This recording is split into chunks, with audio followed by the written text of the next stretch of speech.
هل ممكن تصدق ان في لعيب بيلعب في اوروبا في احسن الانديه ممكن ياكل بيتزا قبل المباراه؟ طب خد التقيله بقى ان في لعيب اسطوري ونجم كبير قوي بياكل مكرونه ورز قبل المباراه بدقايق. طب تعرف ان رونالدو وميسي عكس بعض تماما حتى في اللي بيعملوه قبل المباراه بدقايق؟ هنشوف النهارده اغرب العادات اللي بيعملها لعيبه كره القدم قبل المباراه. تتفاجئ بناس كتيره قوي لان في لعيبه بتعمل حاجات غريبه قوي انا اتصدمت اما عرفتها. قبل اي حاجه انزل ادعمنا بلايك وكومنت لو انت على اليوتيوب، واعمل سبسكرايب، ولو انت على الفيسبوك اعمل فولو واطلع نتكلم شويه. هو رونالدو بيعمل ايه قبل المباراه بيخليه دايما فايق ومركز ومصحصح ان يلسع الخصم في اي وقت؟ اولا رونالدو يوم المباراه بينام 8 ساعات كاملين. الدون بيشرب كميات كبيره قوي من الميه يوم المباراه علشان ترطب جسمه وبيبقى عنده مرونه، بالاضافه ان هو بياخد وجبه كامله من البروتين مع حبيبات كامله بهدف ان هي تعزز الطاقه وتخليه مركز في المباراه. رونالدو بيقول ان انا لازم يوم المباراه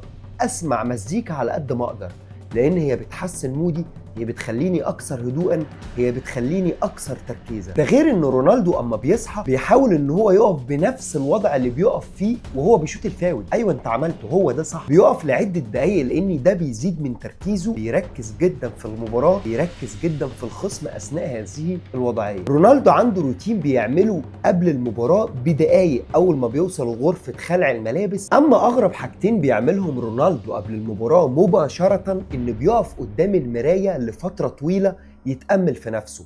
رونالدو في مانشستر يونايتد كان جايب مراية مخصوص حاططها في الأوضة اللي بيلبس فيها علشان يقف يبص لنفسه قبل المباراة. تاني حاجة غريبة بيعملها رونالدو قبل المباراة وبيتفائل بيها جدا ان بيلبس الشراب برجليه اليمين الأول وبعد كده الشمال، وكذلك الحذاء بيلبس الحذاء في رجليه اليمين الاول وبعد كده الشمال. زائد ان رونالدو بيقول ان انا بتفائل ان انا انزل اي ملعب في اي مباراة برجليه اليمين الاول، وهي دي العادات اللي بيعملها رونالدو قبل المباراه. اما الاسطوره ليونيل ميسي فهو قصته غريبه شويه والحاجات اللي بيعملها يوم المباراه اغرب. ليونيل بينام من 8 ل 9 ساعات يوم المباراه، بيستيقظ ياخد العصير التفاح بتاعه المفضل، وجبه الفطور الخفيفه الصحيه اللي موصى عليها دكتور التغذيه الايطالي بتاعه الخاص بوسير، وبيبتعد تماما عن الهاتف بتاعه يوم المباراه.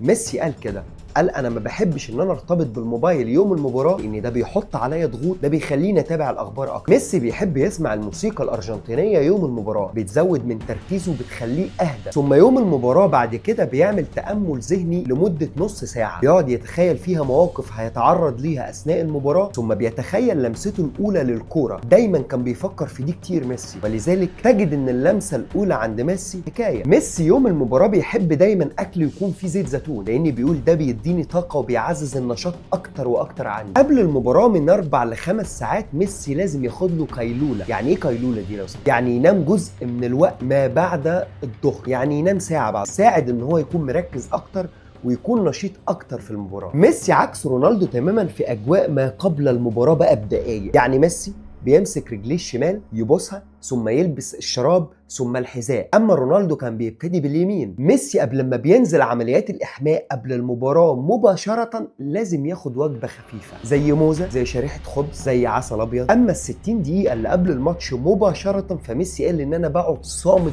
فيهم تماما وبحاول ان انا اركز بس.